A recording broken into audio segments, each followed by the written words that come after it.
الحمد لله وكفى وسلام على عباده الذين اصطفى. أما بعد فأعوذ بالله من الشيطان الرجيم. بسم الله الرحمن الرحيم. ألف لام ميم. أحسب الناس أن يتركوا أن يقولوا آمنا وهم لا يفتنون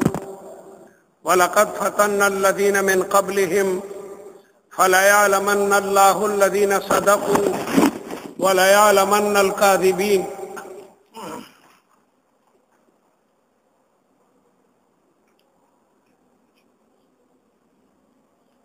د حق او د باطل معرکه دا کله نه چې انسان الله تعالی په مخ د ځمکه پیدا کړی دی نو همیشه د حق سره د باطل جګړې وي. هر پیغمبر چې راغلی دی نو د هغه متبعین وي لیکن زیات مخالفین. وکذلک جعلنا لكل نبی عدوا. د هر پیغمبر د پاره دشمنانی. د حق آواز چې چرتم پورته شي نو بلا کسان دغه مخالفت کوي. 1,40,000 پیغمبران رب العالمین جل جلاله را لېږلي دي او هغوی ته آسماني هدایات هم ورکړي وو، لیکن د هغې باوجود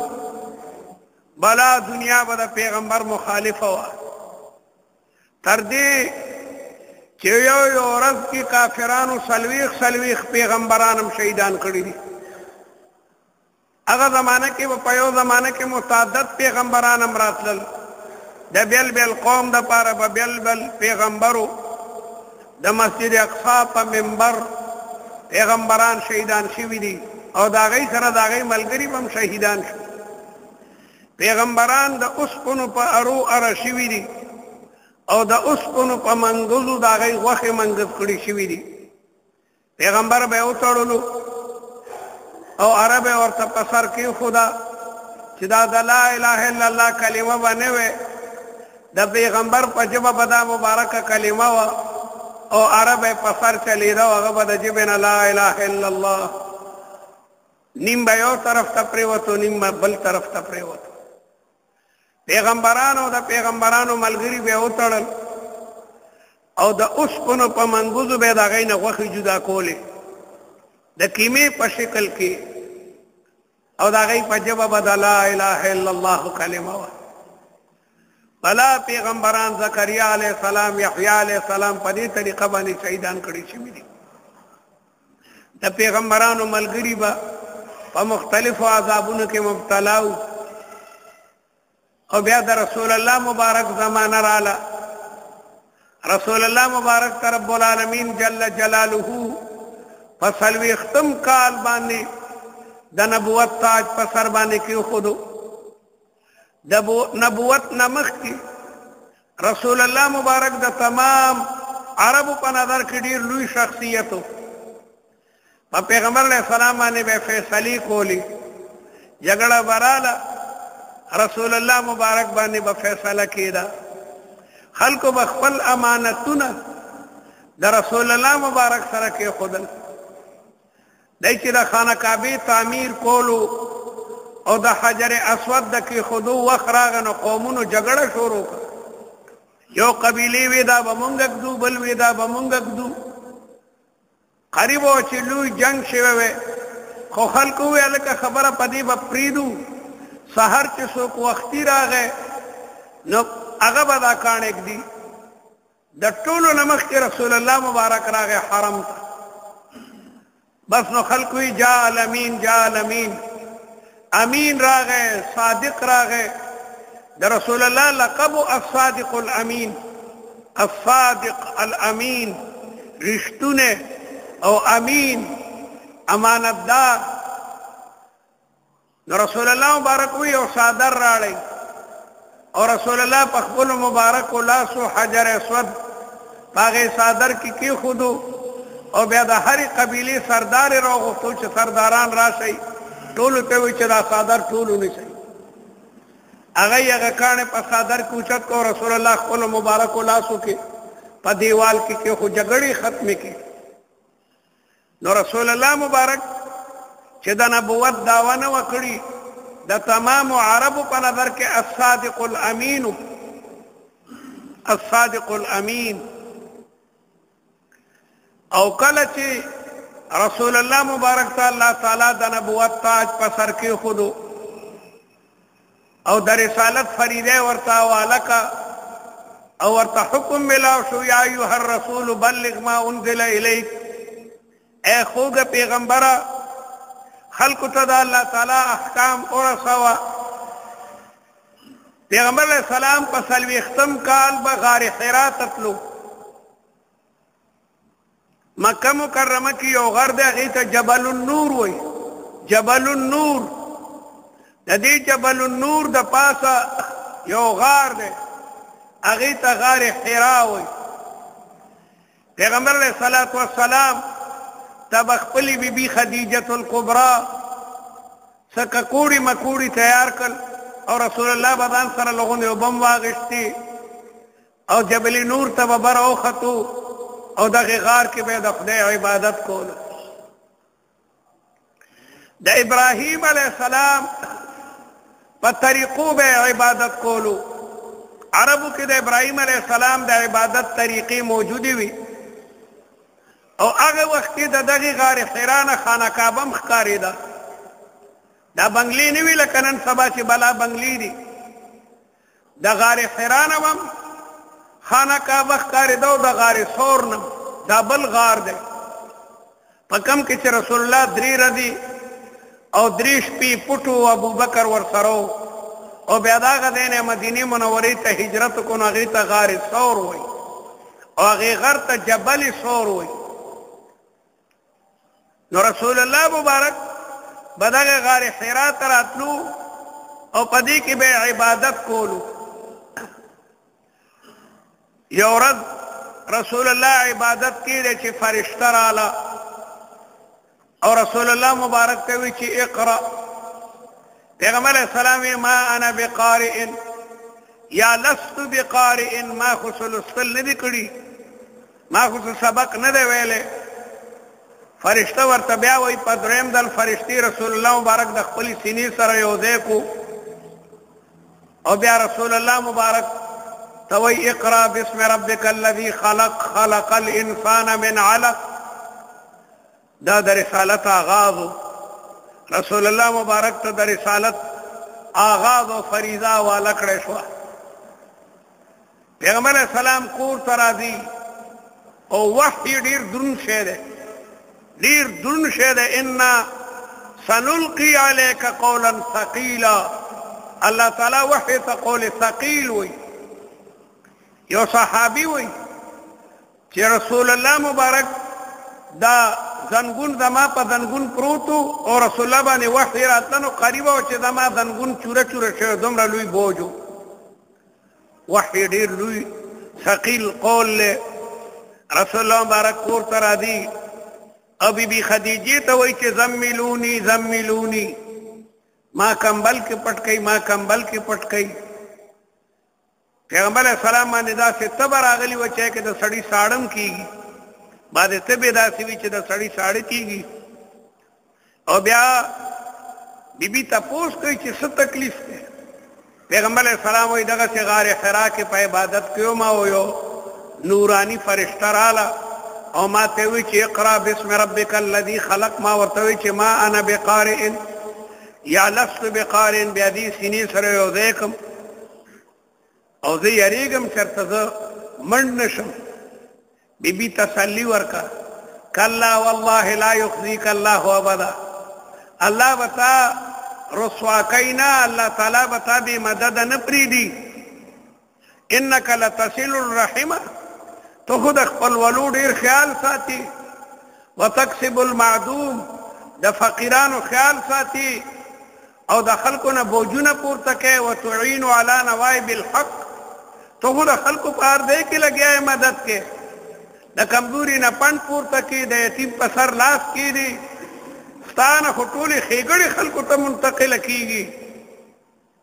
تسلی ورکوي دا ښه بیبي هم وایي پوره وزیري خاوند د بهر نه خفه راشي بیبي تسلی ورکوي چې مه خفه کېږه الله تعالی به خیر کړي شداید او تکالیف راځي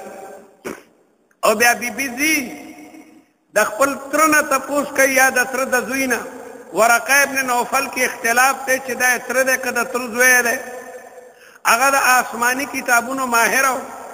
او ډېر بوډا او کمزور هغه ته ځي او ټوله قصه ورته بیانوي او بیا رسول الله مبارک ورته بوځي ورقه د رسول الله ټوله قصه اوري او بیا ورته وایي ته پیغمبر یې دا فرشتې به مخکینیو پیغمبرانو ته هم راتلي خو افسوس دی چې ډېر بوډا یې ونو کاش چې زه تکړه او مضبوط وې ځکه دا خلک به ستا دشمنان کېږي دی به تا د دې دی نه وباسي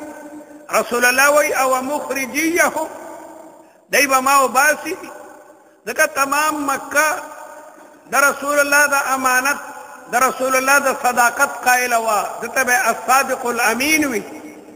الصادق الامین رښتونه امانتدار ورقه ورته چې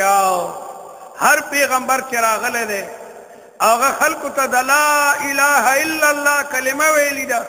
بیا بلا کسان د هغې مخالف هم شي خلک بیا د هغې مخالف شي کاش بوډا یم ورنه که ځوان ویلو نه نصرتک نصرا مؤزرا ملا تړلی به ما ستا خدمت کولو زه به ستا خدمتګار وکړم چنانچې لږې ورځې پس بیا ورقه ابن نوفل وفات شو او رسول الله مبارک ته حکم ملاو شو فاصدع بما تؤمر اے پیغمبر صفا صفا د توحید دا مسئله بیان کا دا د لا اله الا الله کلمه واوره و خلقو ته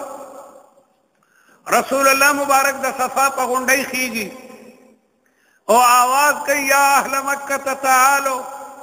اے د مکې خلقو راشئ او دا د رسول الله مبارک معجزه وه هغه زمانه کې لوډ سپیکر نو د رسول الله آواز د مکې لرو لرو ځایونو ته مو رسېدو او تمام اهالیان مکه د مکې خلک راغی چې رسول الله مونږ ته آواز کوي ځکه دی خو صادق الامین دی ټول خلک چې راجمع شو رسول الله مبارک د هغوی نه تپوس کوي چې دا راته وایي هل وجدتموني صادقا او کاذبا تاسو زه په دې دومره زمانه کې رښتونه موندلی مو که دروغجن تمام خلق ورته یو جواب ورکو چې جربناک مرارا فما وجدناک الا صادقا و امینا مونږ بار بار ته آزمایلی ته رښتونه او ته امینې جربناک مرارا مونږ بار بار ستا تجربه کړې ده ازمیښت مو کړی دی ته صادق او امینې رسول الله مبارک ورته فرمایل که زه تاسو ته ووایم چې د دې غر نه هغې طرف ته دشمن دی او تاسو ته راځي او تاسو باندې حمله کوي زما خبره به منوي ولې به نه منو تا خو په زندګۍ کې په دغه شونډو په دې ژبه چېرته د دروغو ټکې نه ده راړلی نو رسول الله مبارک وفرمایل لکه چې د دنیا د دشمن باره کې زه تاسو ته خبر درکم تاسو زما خبره منئ زه مو د آخرت د دشمن نه یرومه شیطان په غلطه سر کړي دا د خانه کعبې نه ګیر چاپېره چې تاسو 360 بوتانو ترولي دا خو تاسو په خپلو لاسو باندې تراشلي دي او د دی نه تاسو لګیا دی مرادونه غواړئ الله رب السماوات والارضین دی چا اسمانونه او ځمکې پیدا کړي دي د هغه رب عبادت شروع کوي ټول خلک مخالفه شو ټول او ابو لهب چې د رسول الله تره دی پاڅېدو په غوسه کې او ورته ویې تبا لک سائر اليوم الهذا جماعتنا ډېره سپکه خبره وکړه چې هلاکت دي تا لره تا علم دې خبرې دپاره جمع کړي موږ ویې ته به څه خبره کې او مخالفت د رسول الله مبارک شروع شو ټول خپل خپلوانې مخالف شو نو ما دا عرض کولو چریم چې یو پیغمبر د حق آواز بلند کړي نو بیا مخالفین هم بلا پیدا کیږي لیکن رسول الله مبارک باوجود د مخالفتونو نه د حق آواز خلکو ته رسولو زه په رسول الله انفرادي اجتماعي دعوتونه ورکړي دي ټول مخالفه رسول الله مبارک دعوت ورکولو خلقو ته علامه آلوسی را نقل کوي چې یو نوجوان روانو او خلقو ته وی چې خلقو قولوا لا اله الا الله اے خلقو د لا اله الا الله کلمه وایي الہ معبود یو د رب العالمین جل جلاله ذات ته او ورپسې رست یو بوډا کاڼي په جولۍ کې اغېستي دا مخکنی سړی ویشتو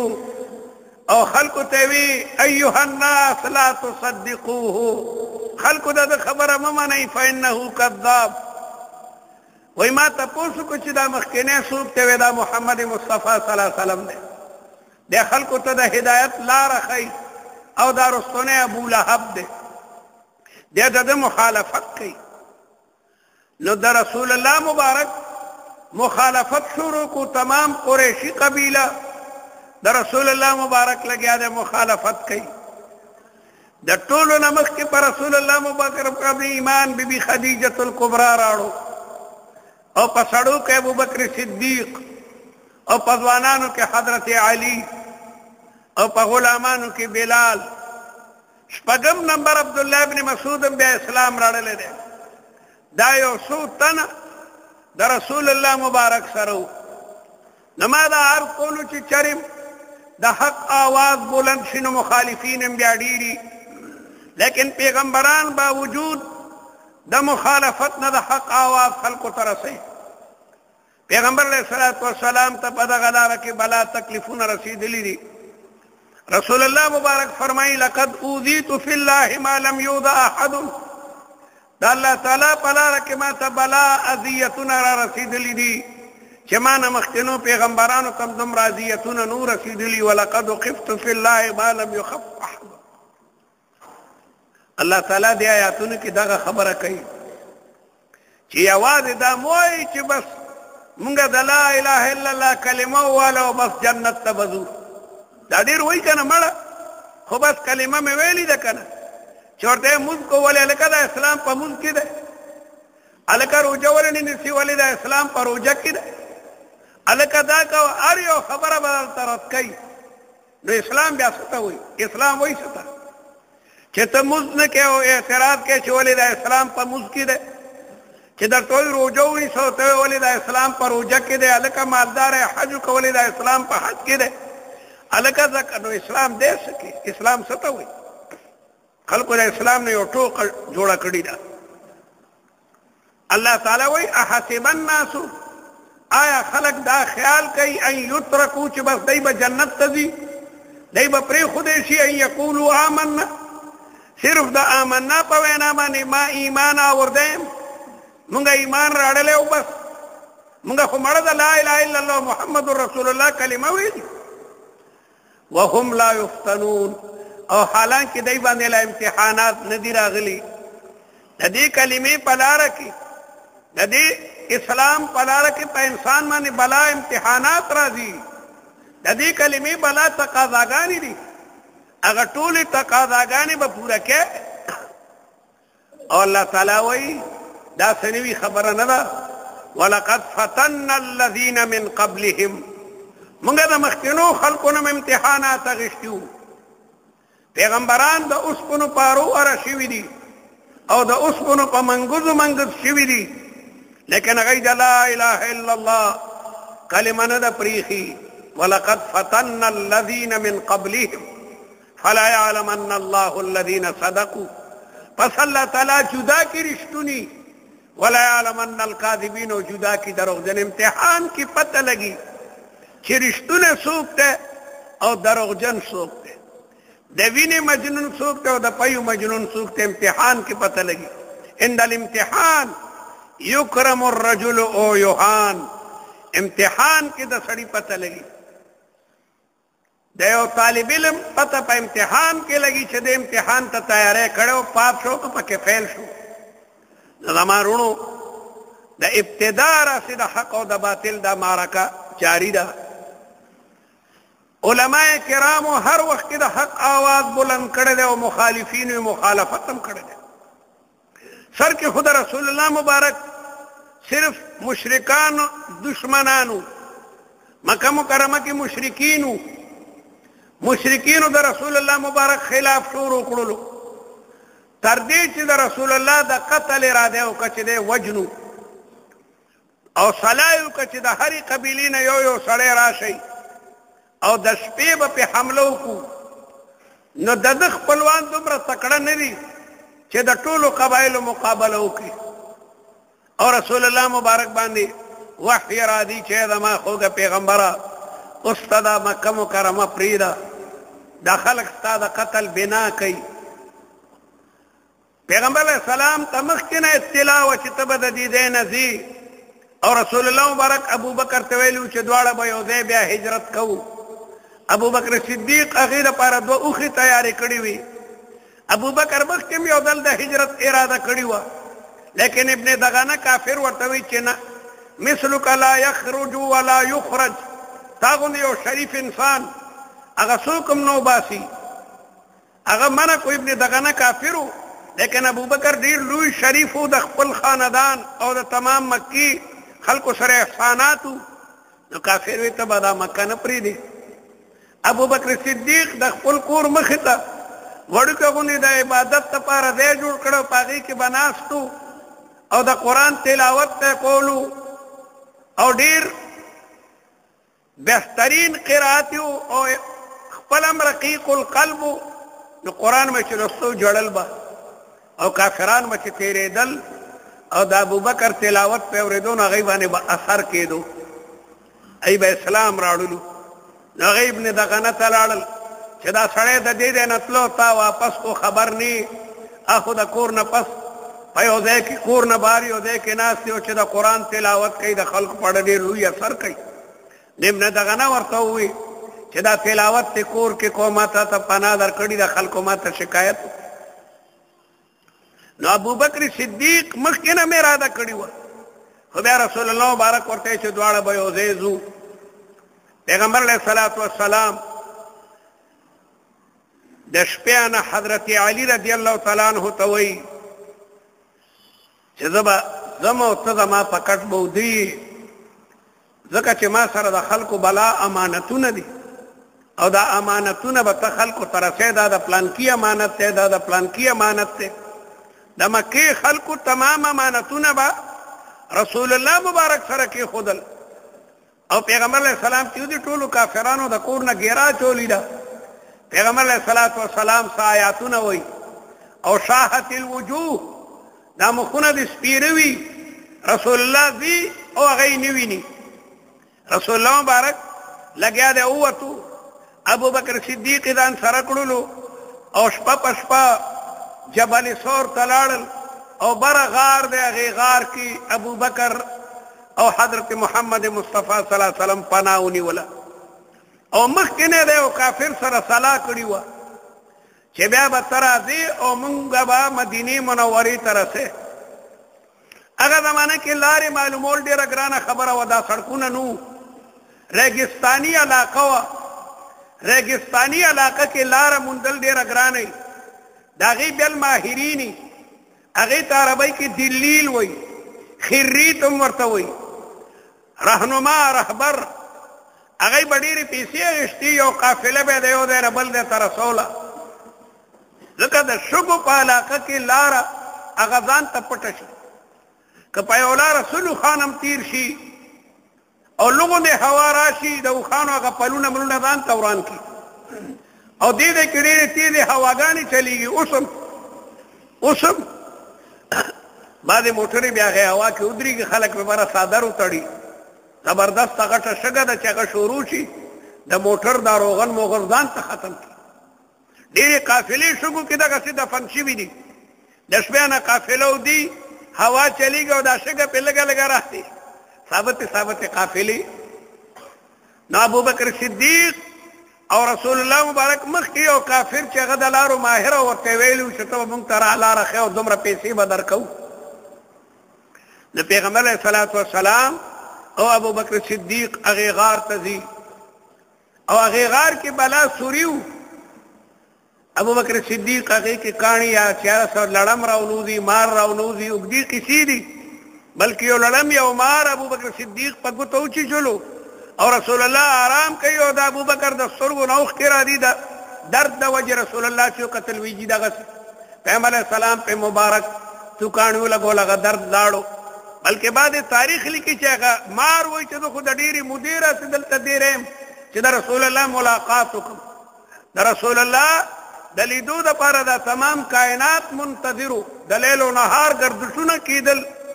مخکنو پیغمبرانو زیری ور کړیو عیسی علیہ السلام ویلیو چې دا تاسو مفصل تقریر نکوم ځکه د معنا رسبا فارقلیت را دي دا فارقلیت معنا احمد مبشرا برسول یاتی من بعد اسمه احمد رسول الله مبارک ما فرمایل انا دعوت ابي ابراهيم زد خپل کې ابراهيم دعایم سلور زره کال مخکې ابراهيم عليه السلام د خانه کعبه بنیادونه چې پورته کولو د نبی اخر الزمان د پاره دعا کړې و چې خدای زموږ بچو کې یو لوی نبی پیدا کړي ربنا وبث فيهم رسولا منهم يتلو عليهم آياتك چې ستاسو کتاب آیاتونه بلولي يتلو عليهم آياتك ويعلمهم الكتاب والحكمة هغه به د قرآن تعلیمات هم ورکوي شریعت ورته ښیي ویزکیهم او د خلقو د زړونو نه به د کفر او د شرک زنګونه لر کوي او د توحید په اوبو به پاکوي او خدای ته غالب او د حکمتونو مالک ابراهیم علیه السلام ته دغه رسول الله مبارک ته پاره دعا کوله او عیسی علیه السلام خپل قوم ته د دې پیغمبر بارکي نو باقاعده د آسمانونو گردشونه په دې انتظار کې چې نبی آخر الزمان به کله راځي نو بعد تاریخ لیکي چې هغه مار وي چې دغه د ډېرې مودې راځي دلته ما چې دلته به نبی آخر الزمان راځي پیغمبر اسلام او ابو بکر دغه غار کې 3 ورځې او 3 شپې وو د ابو بکر صدیق زوی به تیر ماسختن راغې غار ته او ټول حالات په بیان کړل چې د مکې کافرانو د صلح خوانو اعلان کړی دی کچام د محمد علیه الصلاۃ والسلام سر راړو نو صلح خان به نام ورکو یا کو جون دی ونی ولورای وس صلح خان نام او نن کافران دا صلا کوي ټول خبر به د مکې مکرمه راړو بیا به پښمنی کې واپس راغی خپل کور ته کافرانو به وی جوړې د کور کې شپکړی حالانکه هغه د شپې نه غار کیو او دارنګه د ابوبکر غلام بغړی سرولې ما سلطان کې بغړی بروخي ګولې او دا غینه به پي اول شلو رسول الله مبارک ابو بکر صدیق ته به ورکل او کافران چاپیره خوارو چې پکم ځای کې موږ به حاصل کو د صلح خان نام وګټو او بیا درې دې پس او ماګه کافر دي کافر کېم گیا د وادي پوخو خیانت نه کول ورنه ویلی بوله کده دې زماني مسلمانو د دې زماني مسلمان خو مسلمان وجني جاسوسي کوي دا ټول افغانستان کې چې کوم دا په لولو مجاهدینو بمونه را دي دا مسلمانان باقاعده لګیا دي سی ډي کوي لوګو نه غمې بیا هغه دې کې کیږي نن مسلمان د مسلمان د لاسه لګیا دي ختميږي هغه کافر چاتم نه وای ورنه صلح خان غم ګټل شو لیکن هغه لوز کړو چې د مدینه منورې ته رسومه چنانچه رسول الله مبارک صدیق راولي ما دا عرض کولو چې په مکه مکرمه کې د رسول الله مبارک دشمنی د مشرکین مکه او سره او چې مدینه منورې ته رسول الله هجرت کوي نو مدینه منوره کې يهودو بنو نذیر بنو قریظه بنو قینقاع او يهود خدا ازل د مسلمانانو دشمنان دي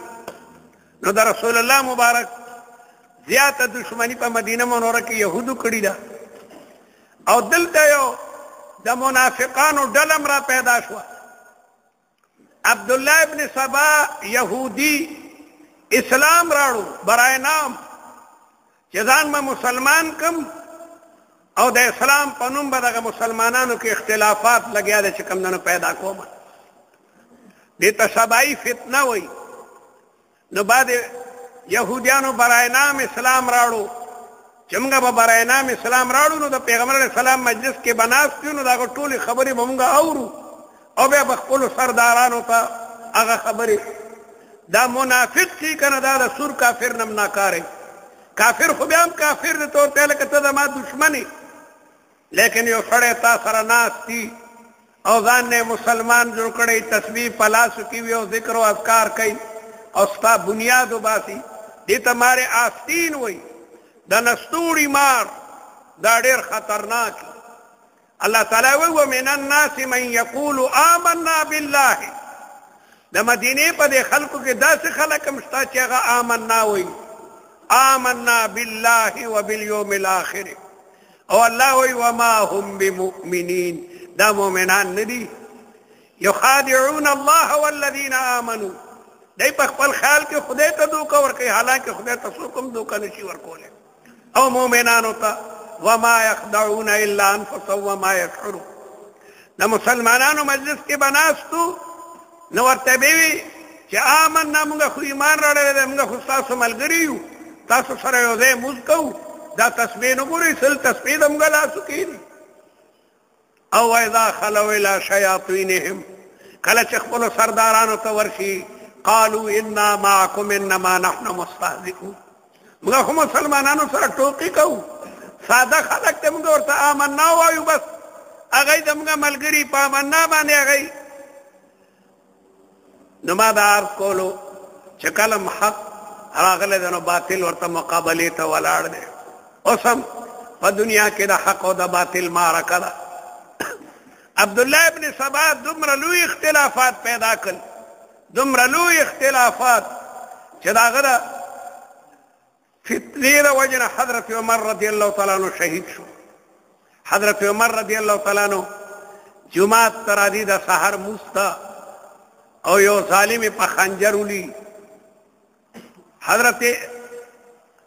عمر الله اکبر وی چې دی وخت په خنجر خلکو د الله اکبر آواز واورید او نورې بیا څه وانه اورېدو، په خنجر یې ویشته او ډېر خطرناک زخم. او حضرت عمر بېهوشه را پرېوتو، خلکو کور ته بوتلو، دارو یې ورکوله، دارو به ټول د هغې زخم نه بهر وتل، خېټه یې ورته شلولي وه. چې بیداره به شو خلکو ورته یې مونځ خو درېده کړی نو لمونځ نیت به یې وکړو، بیا به بېهوشه شو او وی به ان هم امورکم عندي الصلاه. مونځ په ټولو کارونو کې لوی هم د نیت پې وتړل، خو بیا به بېهوشه شو. او خپل بچي عبدالله ته ووی چې زما مرګ خو قریب دی، خو بیبي ته ورشه درخواست وکړه.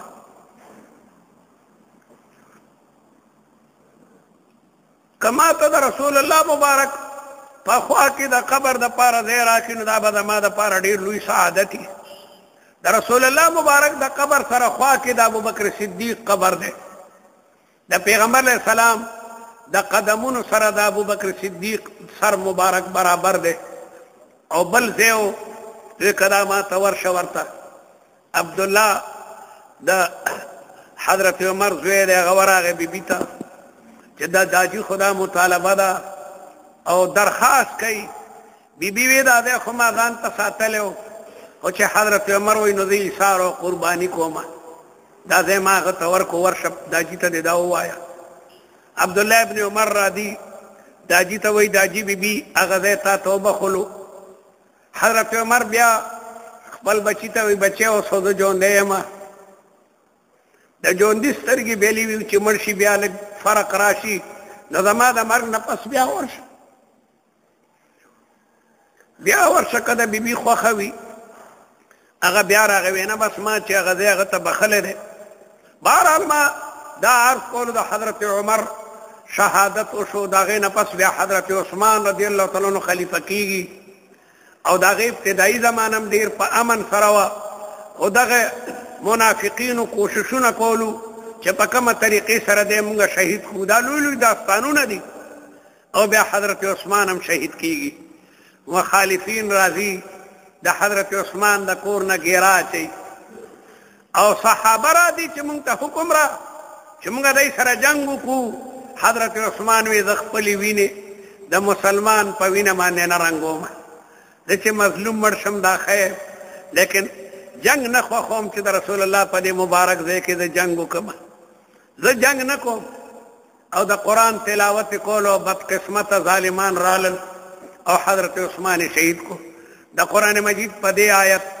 فسيكفيكهم الله د حضرت عثمان د شهادت وینه چې کوم دنه توش او د هغې نه وروسته بیا فتنې شروع شولې فتنې شروع شوې بیا فتنې بندې شوي نه دي الله اکبر بیا صحابو حضرت علی رضی الله تعالی عنہ خلیفہ کو داغه خلافت او بیا داغه نه پس د حضرت علی په زمانه کې خلافات نورم دغه يهودو چې برای نام مسلمانان شيوس هغه زیات کو حب علی ناره والا او مطالبه کوله چې د حضرت عثمان د قاتلینو نه بدله غشتل پکار د قصاص حضرت علی رضی الله تعالی عنہ فرمایل چې ما ته لږه موقع راکړئ چې د حکومت خپې مضبوطي شي بیا به یقینا د قاتلانو نه مونږ انتقام والو اوږدې قصې دي نو ما دا عرض کولو چې همیشه د حق او د باطل هغه معرکې وي مسلمان دی همیشه د حق هغه طرف ته کېږي ډېرو صحابو بیا پریشان او چې خدای دا به څه کېږي د فتنو آغاز شوی دی او بیا د حضرت معاویه او د حضرت علی میانځ کې څه اختلافات وو لیکن بیا هم صحابه د هغې اختلافات په اتحاد باندې مبني وو موږ به تمامو صحابو ته د ادب او د توقیر په نظر باندې ګورو ځکه الصحابة كلهم عدول صحابه ټول عدول دي صحابو کې دوه ډلې شوې بعضې به د حضرت عثمان رضی الله تعالی عنہ د قاتلانو نه انتقام اخیستل پکار دی هغه قصاص کول پکار دی ځکه د حضرت عثمان شهادت دا ډېر مظلومانه شهادت دی او حضرت علی رضی الله تعالی عنہ ملګرو حضرت علی وی چې لږ پرېږدئ چې د حکومت بنیادونه مضبوط شي نو بیا به د هغې نه انتقام والو دې دوران کې دوه جنګونه هم شوي دي یو جنگ صفین مشهور جنگ دی او بل جنگ جمل جنگ جمل کې روغه وشوه یو طرف ته بیبي ام المؤمنین حضرت عائشہ رضی الله تعالی عنها او حضرت معاویه رضی الله تعالی عنہ صحابه او بل طرف ته حضرت علی رضی الله تعالی عنہ او میز کې صحابه روغه وکړه چې بالکل زموږ روغه ده او دغه قاتلان د حضرت عثمان هغه وی دغه روغه کول شو بیا خو زموږ نمبر دی موږ بیا قصاص کیږو حالانکې روغه شوي وه عهد و پیمان وشو او دغې منافقینو قاتلانو د عثمان په شپه کې صلاح وکړه چې هلکه پېشمنی شي نو څه کسان د ام المؤمنین طرف ته ورشئ او څه د حضرت او یو بل باندې غشي شروع کوي پېشمنۍ کې غشي شروع شو بیبي م حیرانه ده چې زما خو د حضرت علی رضی الله تعالی عنہ سره د صلح باقاعده کاغذ موجود دی حضرت علی وی صلح شوي ده دا څه چل دی او غشي شروع شو او د جانبینو نه جنگ شروع شو 10,000 صحابه شهیدان شو منافقان داسې ښکار کوي تا تریاق دراق آورده شود مارگزیده مرده شود او ډیر لوی نقصان او تلف په دغه جنگ کې مسلمانانو ته ورسېدو همیشه دپاره منافقین هغه غواړي دا چې حق برقرار نشي او خپې د هغې مضبوطې نشي او د هغې نه وروستو بیا د حضرت معاویه رضی الله تعالی عنہ خلافت دی حضرت حسن حسین باقاعده د معاویه په لاسو بیعت وکړلو چې موږ ستا د خلافت وفادار یو او دا ټوله قصه د حضرت حسن په لاس باندې وشوله او رسول الله پیشنګویي کړې وه چې دا زما بچی سردار دی او د ده په لاس به د مسلمانانو دو جماعتونو کې مصالحت کیږي نو حضرت حسن د حضرت معاویه په لاس باندې بیعت وکړو جګړې چې کوم دنو هغه ختمې شولې او دا بیا د حضرت معاویه په لښکرو کې دې دواړو بلا جهادونه کړي دي حضرت حسن حسین د حضرت معاویه د خلافت ماتح په بلا جنگونو کې ډېرې عظیمې کارنامې کړي دي او بیا حضرت معاویه د مرګ په وخت کې خپل زوی خلیفه کو یزید نو په دې باندې بعد صحابه خفه شول چې دا حکومت خو شخصي شی نه دی دا خو د تقوا او د قابلیت په اساس باندې ټول مسلمانان چې یو ځای شي او یو خلیفه منتخب کړي نو هغه ښه وي. دا خو به یو شخصي حکومت یا یو سړی به ځي او د هغه نه پس به د هغه زوی بس خلیفه کېږي. نو بعضې صحابه خو یو یک طرفه شو بلکل چې یاره دې خلافاتو کې موږ لاس نالو، او بعضې د یزید په لاس باندې دې وجې نه بیعت وکړو چې یاره اکثر فوجونه ده سره دي او کوچ پوچه خلاف کوي نو مسلمانانو منځ کې افراط تفریح او تشتت او جنگ به راشي. او حضرت حسین خو انکار وکړو چې زه د یزید په لاس باندې بیعت نه کوم، ځکه د یزید باره کې بعضې خبرې داسې وي چې هغه د شریعت د چوکاټ نه بهر وي. او دارنګې عبدالله ابن زبیر هم مخالفت وکړو چې موږ د ده په لاس باندې بیعت نه کوو. حضرت حسین او ابن زبیر دواړو د مدینې منورې نه گویا هجرت وکړو، لاړل مکې مکرمې ته، والته بلا ملګري او بیا د هغې نه پس یو لوی خلاف چې کوم دنو شروع شو، منافقانو ته موقع میلاو شوه. منافقانو خو اور بل کو چې د مسلمانانو منځ کې دغه شر او زیات منافقان د عراق په دغه علاقو کې وو. هغه هم دا غوښته چې د مسلمانانو منځ کې سم یو لوی جنگ شروع شي. چنانچې د عراق خلکو د کوفې خلکو خطونه شروع کړل. هغوی ته پته ولګېده چې حضرت حسین د مدینې منورې نه تللی د مکې مکرمې ته. خطونه شروع کړل چې دلته راشه، دا ځمکه تا دپاره مفیده ده، دا خلک ستا د پلار او ستا ډېر تابعدار دی او داسې دي او داسې دي او داسې دي. خطونو د پاسه به خطونه راتلل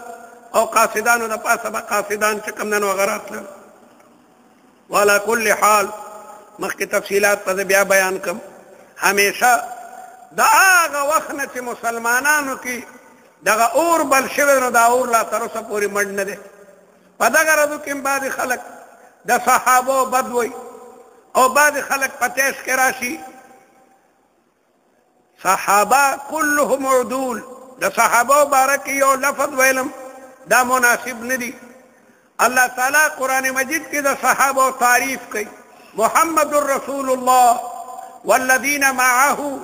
اشداء على الكفار رحماء بينهم تراهم ركعا سجدا يبتغون فضلا من الله ورضوانا. صحابو تعریف زی په زی د صحابو تعریف. اور رسول الله فرمایي الله الله فی اصحابی، دا الله نو یریږئ د الله نه. زما د صحابو بارکی لا تتخذوهم من بعدی غرضا، زما نه پس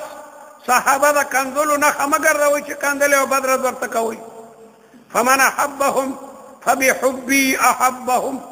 څوک چې د صحابو سره مینه ساتي دا به ځکه ساتي چې ما سره به یې مینه. صحابه زما ملګري دي. ومن ابغضهم فببغضی یبغضهم، څوک چې زما د صحابو سره بغض او دشمني کوي دا به دې وجه نه ساتي چې ما سره به یې دشمني وي. نو د صحابو ډېر لوی مقام دی، ډېر لوی مقام. نو د صحابو باره کې حضرت معاویه من کبار الصحابه د لوی صحابي دی. رسول الله مبارک ورته دعا کړې ده اللهم اجعله هادیا مهدیا واهد به، خدای دې هادي او مهدي کې او د په ذریعه بلا خلکو ته د هدایت هغه لاره نصیبه کړي. پاتې شو یزید. یقینا د یزید بعد خبرې هغه نامناسبه دي، لیکن بیا هم اهل سنت وایي چې لعنت ته پې نه لېږي. اخون درویزه وایي لعنت مه کړه په یزید چې لرفض شي بعید. ټیک ته غلطۍ تې شوي دي لیکن ملعون ورته مه وایه. او دا خبرې چې کوم دنو تازه کوه ما د صحابو باره کې ډېر د ادب او ډېر د توقیر کلمات چې کوم دنو استعمالوه. بعضې خلک حضرت معاویه رضی الله تعالی عنه ته بد رد وایي، ډېر خلک ابو بکر صدیق ته بد رد وایي، عمر فاروق ته بد رد وایي. زموږ امام ابو حنیفه رحمت الله علیه فرمایي ثلاثة من الایمان، د ایمان درې نښې دي، ان تفضل الشیخین وتحب الختنین والمسح على الخفین. د ایمان درې نښې دي. شیخین به افضل الصحابه مني. شیخین نه مراد ابو بکر صدیق او عمر فاروق ته دا به افضل الصحابه مني. بلکې د ابو بکر د صحابیت منکر ائمه اربعه وایي چې کافر دی. څوک چې وایي ابوبکر صحابي نه دی هغه په نص د قرآن باندې کافر دی. ځکه قرآن مجید کې راځي اذ یقول لصاحبه لا تحزن. په غار حرا کې ابوبکر د رسول الله مبارک سره او کافران تر غاره پورې دي. هغه د پل ماهر او په پل پسې لاړل چې دا پل خو تر دې راغلی دی او رسول الله مبارک او ابوبکر په غار کې دی. ابوبکر ورته روغونې وي چې کافران خو راغلي دي، قدمونه هغه دي ښکاري. رسول الله ورته وایي لا تحزن غم مه کوه ان الله معنا، الله موږ سره دی. هلته راځي اذ یقول لصاحبه، رسول الله مبارک خپل ملګري ته وایي. نو د ابوبکر صحابیت په نص د قرآن ثابت دی لصاحبه لا تحزن ان الله معنا. کافرانو ته خدای دا توفیق ورنکړو چې داسې سر ښکته کړی وي او کتلی وي.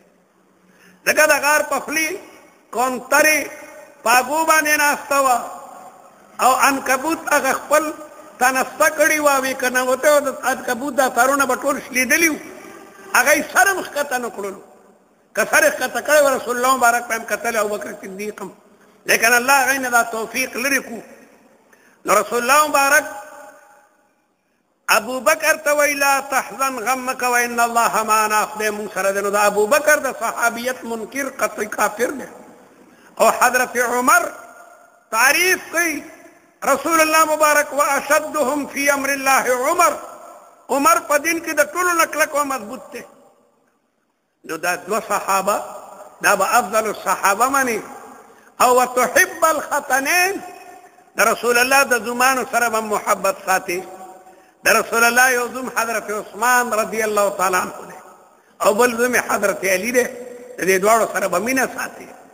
او دریم شی په موضوع باندې به مسه کوي. ډېر خلک په موضوع مسه نه مني، دا د ایمان نښې دي. الله تعالی دې ستاسو زموږونو کې د صحابو توقیر او عظمت پیدا کړي. او دعا وکړئ چې الله تعالی مسلمانان په دغه محرم کې د جګړو د اختلافاتو نه بچ کړي او دره دې الله تعالی په امن سره تېرې کړي. په دغه ورځو کې اختلافات شروع شي، ډزونه. نو ډېر اخلاص سره دعا وکړئ چې الله تعالی د پاکستان حافظ او ناصر شي. د پاکستان حالات یقینا دیګرګون دي، مصیبتونه دي، هغې طرف نه هندوان لګیا دی سر راپورته کوي. خدای پاکستان صحیح معنو کې پاکستان کې په دغه ملک کې د اسلام رڼاګانې راولي. دا یو مضبوط مملکت کې پاکستان نن تمامه دنیا کې مضبوط ملک دی. د تمام اسلامي ملکونو نظر په پاکستان دی چې دا یو ټیمي طاقت دی. امریکا او کافران غواړي چې دا ملک وران کړي او دا ټیمي طاقت ترې لرې کړي. پروردګاره پاکستان صحیح معنو کې پاکستان کې مضبوطی کې مستحکمې کې او څوک چې د پاکستان دا نقشه دنیا نه رکول غواړي هغه تباه او برباد کړي. دا ملک په اسلام باندې مضبوط کړي، په قرآني تعلیماتو باندې مضبوط کړي. په دغه ملک کې یا رب العالمین امن راولي، په دغه ملک کې سکون راولي، په دغه ملک کې ارزاني راولي. دغه ملک د تمامو فتنو محنو آفاتو آحاتو نه بچ کړي او تمام دنیا کې د اسلام جنډې ودرې. افغانستان کې مولا زر تر زر طالبانو اسلامی حکومت قائم کی، په عراق کې د مسلمانانو اسلامی حکومت قائم کی، په کشمیر کې، په فلسطین کې، په بیروت کې، په لبنان کې، په صومال کې، په برما کې ځای په ځای مسلمانانو باندې ظلمونه کیږي. خدای د رسول الله دا مظلومه امت د ظالمانو د ظلم او ستم نه په نجات کې کی. بیمارانو تم دعا وکړئ چې الله تعالی د تمام اهل اسلامو چې څومره بیماران دي، که په کورونو کې دي که په هسپتالونو کې، خدای صحتونه عافیتونه نصیب کړي. آفات او آحات فتن او محنو نه موږ او تمام اسلامي بلاد محفوظ کړي. د رسول الله مبارک جنډې لاندې موږ جمع کړي. د هغه د مبارک لاسونه د حوض کوثر اوبه مو نصیبه کړي. خدای د ایمان نعمت مو نصیبه کړي، د ایمان د زواله مو ساتي. د ځنکدن په وخت کې مو د لا اله الا الله محمد رسول الله کلمه نصیبه کړي. د قبر د عذاب نه مو نجات نصیبه کړي. د قیامت پر ورځ مو د رسوایي نه وساتي. وصلی الله تعالی على اشرف رسوله وخاتم انبیائه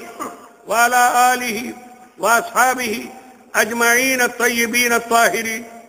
الکوستے ہوئے آپ مناسب سمجھے تو اردو میں بیان فرمائے.